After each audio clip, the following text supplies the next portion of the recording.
Okay, so I'm recording, and again, I'm going to be focusing on the student learning objectives more than anything else. And I'm not going to go word by word. I'm going to focus on the SLOs. So in this chapter, which is digestion and nutrition, which is the next one after we finish the digestive system, if you remember, with all these functions, esophagus, stomach, small intestine, large intestine, and so on. And we talked about digestion before that happened mainly in the small intestine, and then you absorb the basic units and so on. So now we're talking about these a little bit more details about these nutrients that we eat, mechanically digest, and then chemically digest.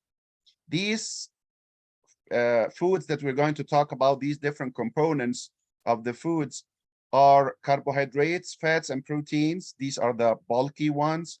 And then some vitamins and minerals. We will talk about that as well. And basically, we need enough of each one of those: carbohydrates, fats, proteins, vitamins, and minerals. So we will discuss the details. So the three main classes of nutrients that we automatically eat when you eat a diet, a regular diet, you are going to have those three: carbohydrates, lipids, and proteins. Carbohydrates. Carbohydrates are in different forms. The bulk is polysaccharides. And polysaccharide, poly means multiple. Saccharide is like mono or building unit. So polysaccharide, a lot of the building units. So this is the main bulk. And if you say I'm eating healthy food, it should contain, the major part of it should be polysaccharides. Okay. So here it is again, it make up most of the carbohydrates that we eat, and this should be the case. This is a healthy diet. It should be. Okay. So why should it be in the polysaccharide form? Because we're going to break it down and absorb it, and inside our body, it will go to the blood, it will go to the liver, and the liver will manage. The liver, you can say, this is the manager of everything related to the nutrients. The liver will take it, it will convert something to something, it will store part of it, it will make part of it allowed for you to use, and so on. But I want you to remember this because this is the healthy diet: polysaccharides. And poly means multiple. Saccharide is the building unit, which is called monosaccharides. So here is one monosaccharide, another monosaccharide, monosaccharide, monosaccharide. When you put these together, you make polysaccharide, and this is the main bulk. And there are, if you get one monosaccharide here, another monosaccharide here, if I attach them together, I'm building now the polysaccharides. But when you attach them, this attachment is the chemical bond that we talked about before. If you guys still remember, covalent bonds and ionic bond and hydrogen bond, I hope you still remember that. But there is a bond, covalent bond specifically, that's bonding these monosaccharides together. A monosaccharide is um, like a brick in your house. The whole building is like the polysaccharide. So you get brick, brick, brick, brick, and you connect them with cement or concrete. You end up building a house. So the units that you put together, the units that you put together to make like the house, the bricks, if you put them together to make the house, for our nutrients, it is monosaccharide. Monosaccharide is like the brick that you put the monosaccharides together to make the building. In this case, it's polysaccharides. And in order to do that, you need to connect them with a chemical bond. This chemical bond is storing energy. Mostly these polysaccharides, the building unit, which is monosaccharide, is mainly, not only, mainly glucose, mainly glucose. Uh, Do we have other monosaccharides? Yes, like fructose and galactose. I don't want to expand too much, but I can tell you that the monosaccharides are different types. Glucose is one of them, and most of the polysaccharides are nothing but multiple units of glucose.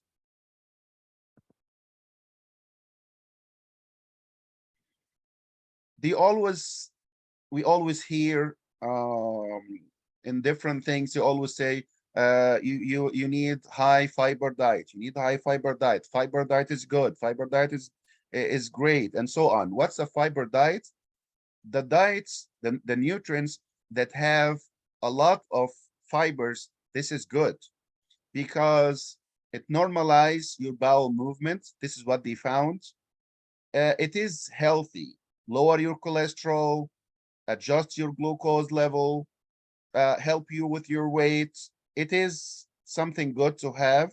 And that's why, if you notice, they tell you, like, if you're going to buy bread, okay, like these slices right here, and you have different choices. There is one that's white and one that's whole grain. They always say, eat the whole grain, pick the whole grain from the supermarket. Why? Because the whole grain contain everything. You didn't take part of it.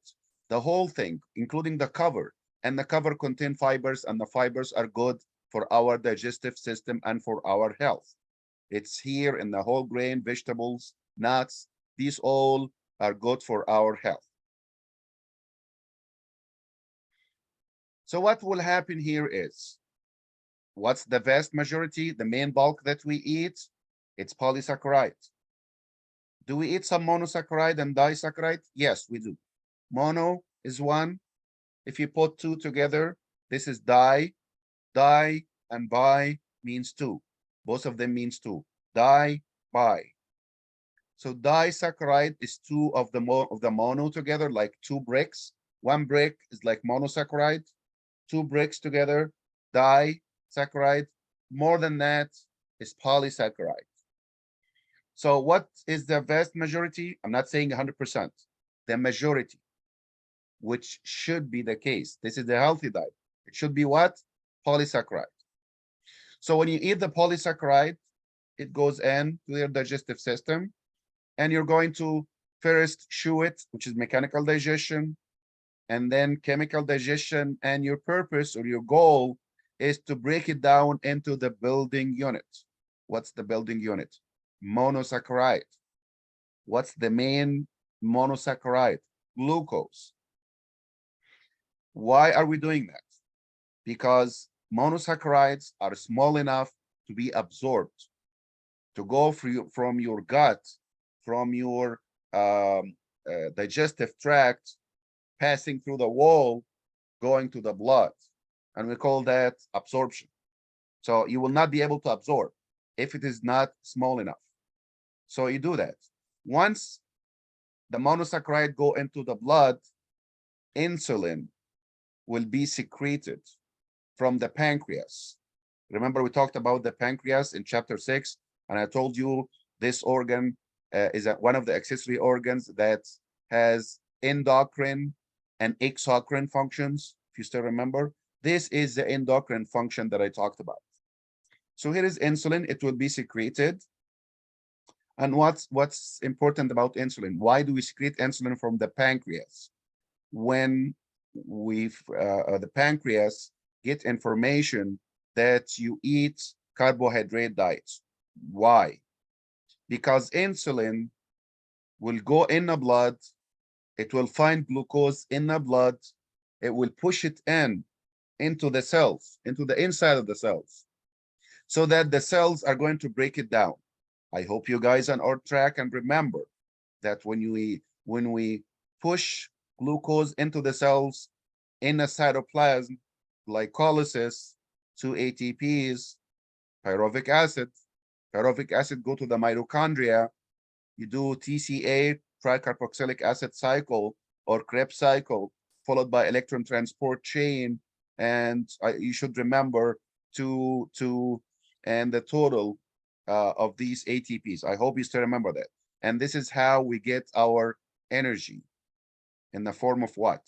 In the form of ATP. So I give you the whole thing now, and I'm going to go into a little bit more details. But I give you everything from you eat the food until you burn it and get energy out of it. Yes. Who have a question?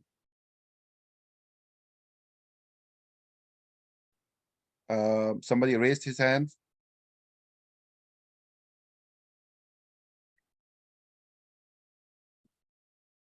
Can you use your mic if you need something?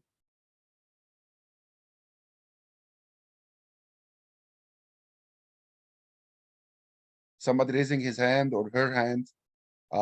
If you don't need anything, lower your hand. Or if you have a question, please use your mic.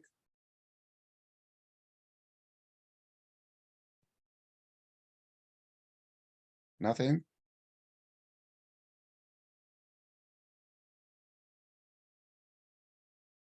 Okay, so this is for the carbohydrates. So here it is again, the complex carbohydrates known as polysaccharide is the best. This is the healthy, this is the good, and this is what we need.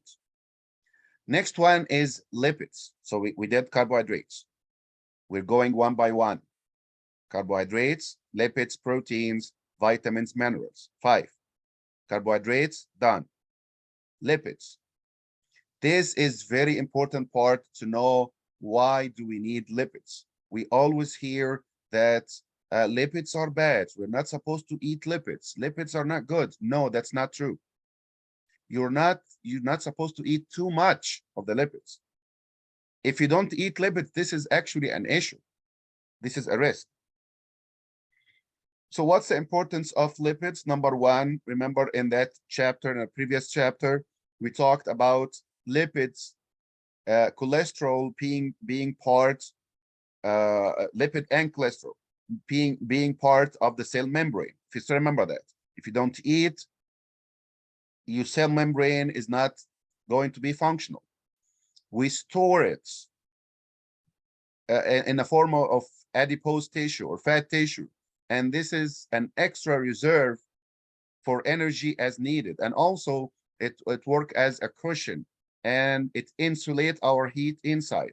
And that's why if you have a lot of fat, you feel the heat more than anybody else because the fat help you to store.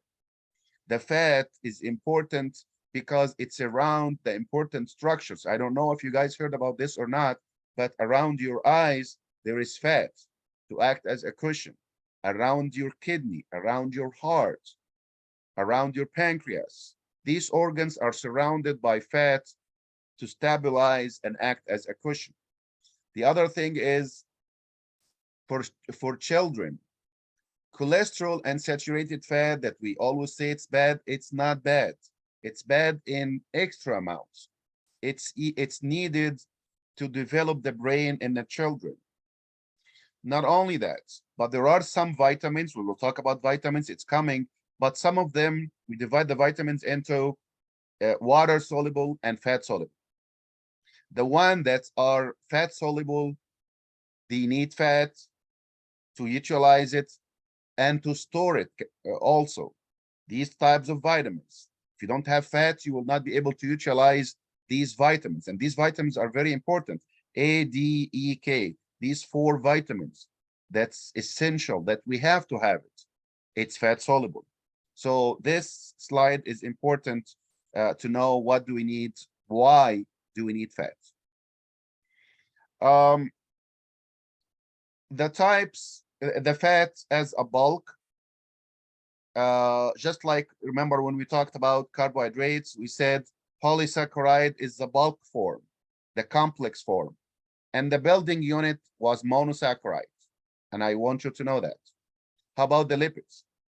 The bulk is called lipids. And the building unit of this lipid is called fatty acid. And you need to know that. Bulk, building units from each one. Bulk for carbohydrates, polysaccharide, like glycogen and starch. Building unit, monosaccharide, like glucose. How about the lipids?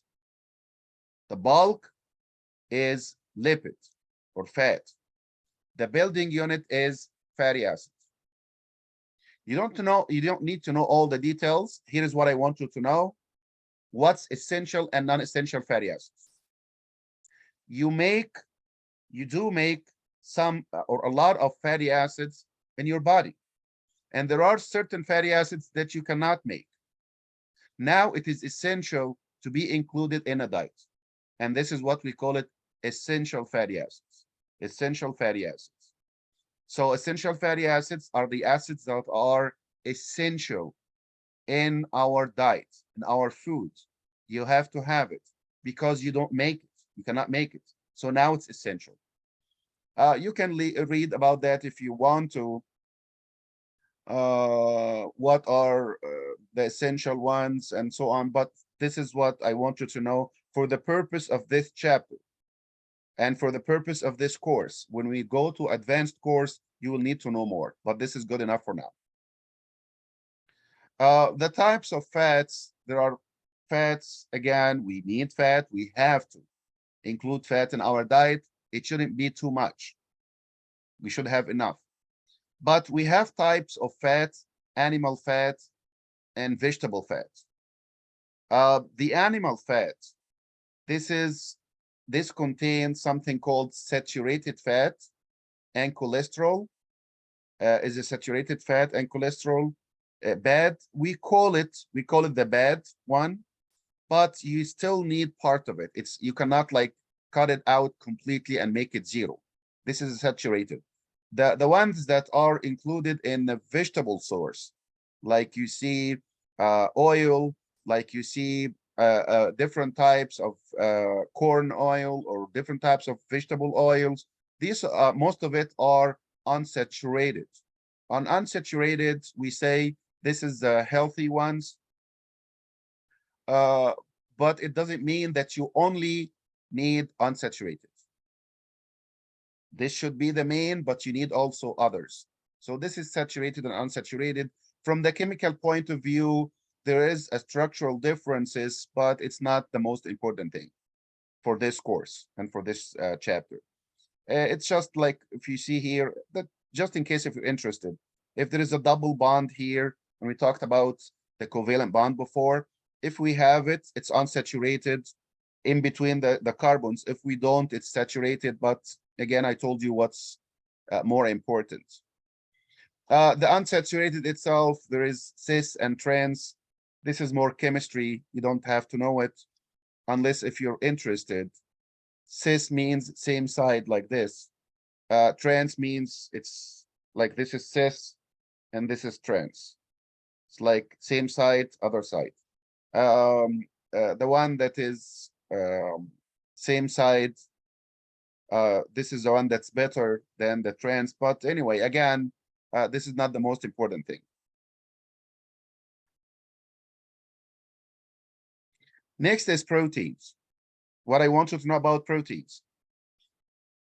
Number one, bulk or complex and building units. If you're following with me so far, in each one, I'm giving you specific things. Bulk or complex and building unit, this is number one. Carbohydrates. Bulk, polysaccharide. Building units, monosaccharide.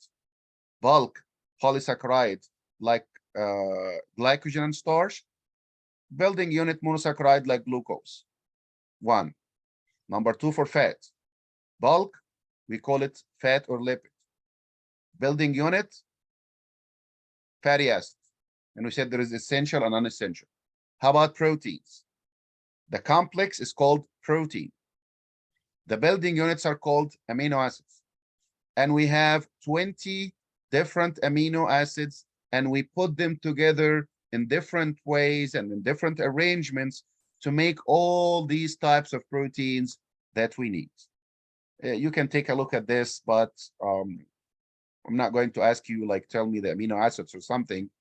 Just know that we have 20 different amino acids, and we do different types of combinations, different types of, we use different types of amino acids in specific combinations to make the proteins that we make or that we need. Same thing as we said in the fatty acids. I told you there are essential and non-essential. Non-essential are the ones that we make. So you don't have to. How about if it's available in the diet? That's good. That's good. That's okay.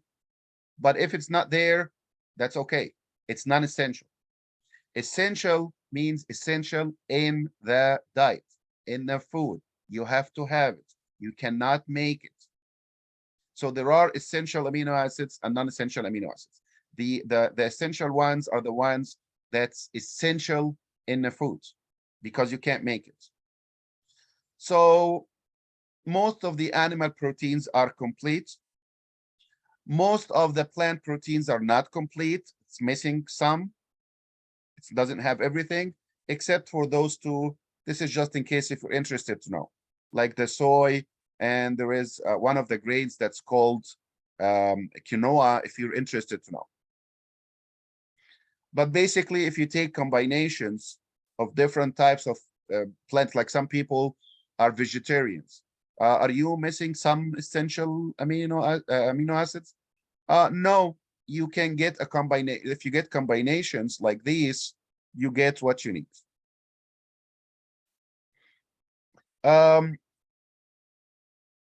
The average for adults is about close to let's say 1 gram per kilogram. So let's say, just as an example, if my weight is 100 kilogram, I need every day 100 gram. Simple. For pregnant or nursing ladies, they need more, and it should protein should not exceed 30% of the diet. What if you eat more than that? Some people think it's good. No, it is not good. More than 30% is not good. It can make some issues, like these issues. This is too much details, but if you want to read it, that's fine. This is something called My Plate, and this is the guidelines telling you what you should include in your diet. Just know what My Plate means. There are specific amount of grains, proteins, vegetables, fruits. You cannot exclude any one of those, and the dairy products as well. So these are the 5 things that should be included. And there are different types of diets if you want to lose weight. Here it is. But again, this is kind of beyond our scope. You can read it if you want to. Now, this is what I was talking about. When you see something like this is something that you need to focus on. This is the core of the chapter. So a healthy diet provides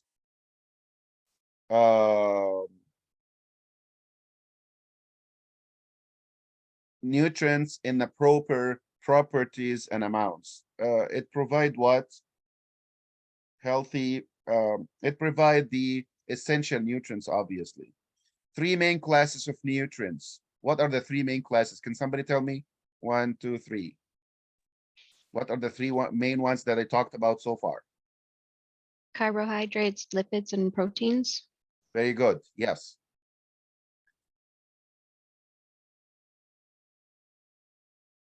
Which proteins or which carbohydrates provide fibers? Complex. Complex, yes. And that's why complex carbohydrates should be the main bulk of your carbohydrates. What is something that we think it's not good, but it is actually good and important for all of this? Cell membrane and storing energy and act as a cushion and so on. What is it?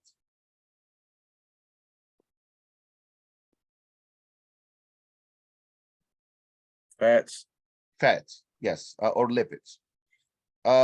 Liver make most of the fat that we need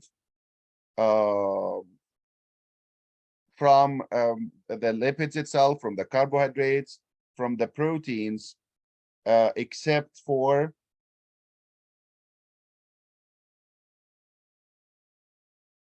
essential ones. except for the essentials. And this is what essential means. Fatty acids. Exactly, essential fatty acids.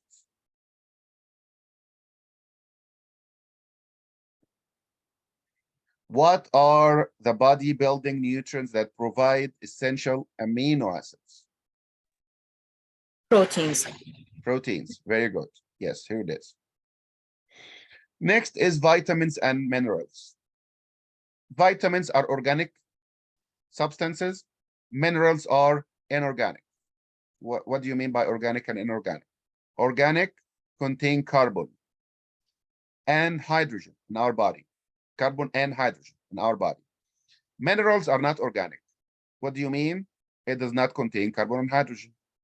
And both of them are needed in smaller amounts, not big amounts, not like carbohydrates and fats and proteins. These are the main ones. These are the big ones. This is what we need in good amounts. Vitamins and minerals, we need it in smaller amounts. And the vitamins, I just told you when we talked about the fat, that we have two types of vitamins. Water soluble, which is B and C. B is a lot. It's not B1. No, there are different types of vitamin B. And this is, some people say, you need to eat to get like vitamin B complex. Yes, it's a combination of B, but B and C, this is water soluble. A, D, E, K, those four, fat soluble. We need all of them in small amounts. And these ones, the fat ones, we utilize it and we store it when we have enough fat. And this is one of the things, not the only, one of the things that make fat is something that we actually do need. Unlike what some people think, cut out fats. No, you cannot. You do not like exclude completely. This is not good. So something like the water soluble here, all what I want you to know here is the water soluble ones, if you cook it, you destroy most of it, like B and C. Again, you can expand more if you want to, but this is what I want you to know. B and C, water soluble. When you cook it, you destroy most of them. If you overcook it, you destroy even more. You can read that if you want to for yourself, like B1, B12, C. These are the water soluble ones. Where can I find it? Here it is. Different sources. And for the fat soluble, you have to remember that fat soluble is A, D, E, K, and you have to have fat, utilize it and store it. This is what I want you to know. If you want to add more, where can I find A and D and E and K? Here it is. And the one thing is, it resists heat, unlike the water soluble ones. So when you cook the food, the water soluble, most of it is destroyed, but the fat soluble, no, it resists. This is the main difference between those two.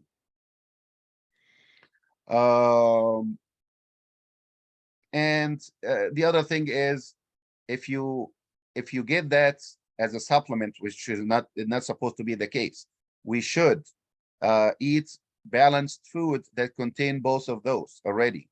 But only if, like, if your doctor diagnosed you with a deficiency, yes, you can take like a supplement, a vitamin as a supplement, and it should be in specific amounts as needed, because too much is toxic. Minerals. This is something that's even, we need it in less amounts, even less than the vitamins. It comes from the soil, but we take it from different sources, and it's important for human metabolism. It's part of the enzymes. It's needed for the body fluid, osmotic pressure. It's needed for the pH, and so on. Again, vitamins and minerals, we need it in small amounts. If you exceed that, it can be toxic. That's it.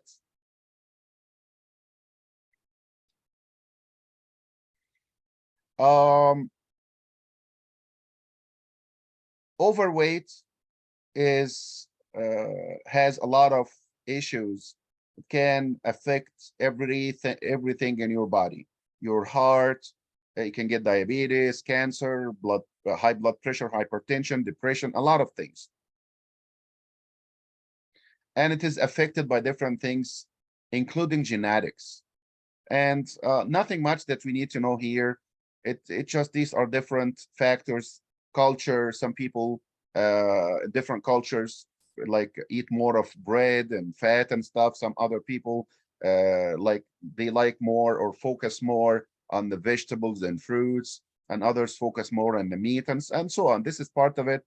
Genetics is part of it, because maybe me and you are eating the exact same thing, but I am more overweight than you, because this is genetics as well. And other things, including appetite and lifestyle and so on. There are certain abnormalities that can happen affecting your weight. And this is not something that we need to expand, unless if you guys are interested for your own interest, not for the exam. But if you are interested, I can give you an idea about anything you want, but otherwise it's beyond our scope. Again, when you go to more advanced courses like the 111 course or the 200 course, you will get a lot more details. But for the purpose of this introductory course, we don't have to. So again, if you're interested to know for your own information about something of this, you can ask me and I can give you an idea. But otherwise, I'm focusing on the learning objectives that we need to know. So basically, again, this is something interesting. We have two hormones. One of them make us feel full, so it suppresses our appetite, leptin. And the other one stimulate our appetite, ghrelin. If you have more of the leptin, you tend to lose weight.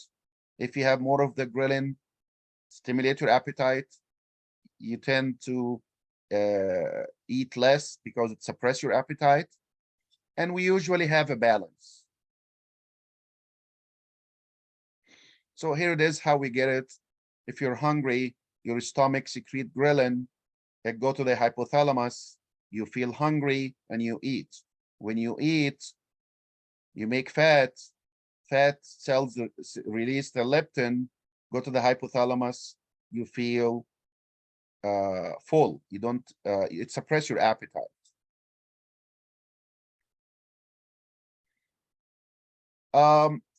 Again, this is for your information if you want to know that it's 3,500 calories. Above your needs, if you get 3,500 extra calories above your needs, this will add 1 pound to your body, and vice versa. If you get 3,500 less than what you need, you lose a pound. Of course, we don't like do that in one day or something, but again, this is only if you're interested to know. So when we eat something, if you're interested in your diet and I want to lose weight, I want to gain weight and stuff like that, we always hear about calories. What's the calorie? Simply, this is a unit of heat energy. And simply, if you get a container and put water and you start to heat it, the amount of heat energy that's needed to raise it 1, this is a calorie. Example, I get some water from the water tap and it is 38. Measure it with a thermometer, 38. Heat it. It goes to 30, from 38 to 39. This is 1 degree. The amount of heat that you used, this is calorie. That's it. And again, the amount of calories that we get from fat is more than what we get from proteins and carbohydrates. That's why we should eat less fat, not no fat, less fat, because 1 gram of fat give you 9, while 1 gram of protein and carbohydrates give you 4. There is something that's called BMI, which is body mass index. Again, this is only if you're interested, which is basically you weigh yourself, how many kilograms, and divide that by cubic millimeter. But this is a lot of calculations that we don't need to know. We can always look at this again for your own interest. All what I want you to know here is body mass index is an index for your weight. Are you healthy weight, underweight, overweight, obese? That's it. And it is weight divided by cubic millimeter of your body. That's more than enough. How about this? No, you can take a look at it for your own interest. Like I am 230 and I am 6'2", so I am overweight, a little bit overweight right here. So my BMI is 28, which is overweight. Do you need to know that? Are we going to ask you about this? No. So you can take a look at it if you want to. The body fat percentage can be measured in different ways, and this is a percentage. This is essential if you are athlete and so on. Again, this is only if you are interested to know. It's beyond our scope again. So there are different ways to measure the fat. This is one way called hydrostatic measure. There is another way that's called DEXA scan. They can scan your body to tell you, it's a dual X-ray, and it can tell you like the different components, like including your bone and your fat and so on. There is another one that's called bioelectric way. Skin fold, this is another way. The dietitian can do that. They can measure it and tell you like what's your percentage of fat. Another way that's an easy way is this circumference. So you can measure your waist and your hip. Your waist should be less than your hip. Again, only if you're interested. So if you are if you are less than 90%, like if I measure my waist and I compare it to my hips, the circumference, the diameter, it should be like 90%, like 18 to 20, 36 to 40, for example. If it is more than that to 1, that's moderate risk. If your waist is more than your hip, that's high risk. So calories intake must be in what with the energy used. Intake should be balanced. Balanced. I do this activity and I use this energy. I need balance. What I take to what I use.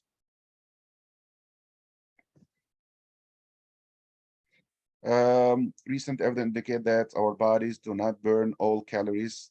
We do not burn all calories the same way or equally. Basal metabolic rate, it can influence the energy, not the most important thing.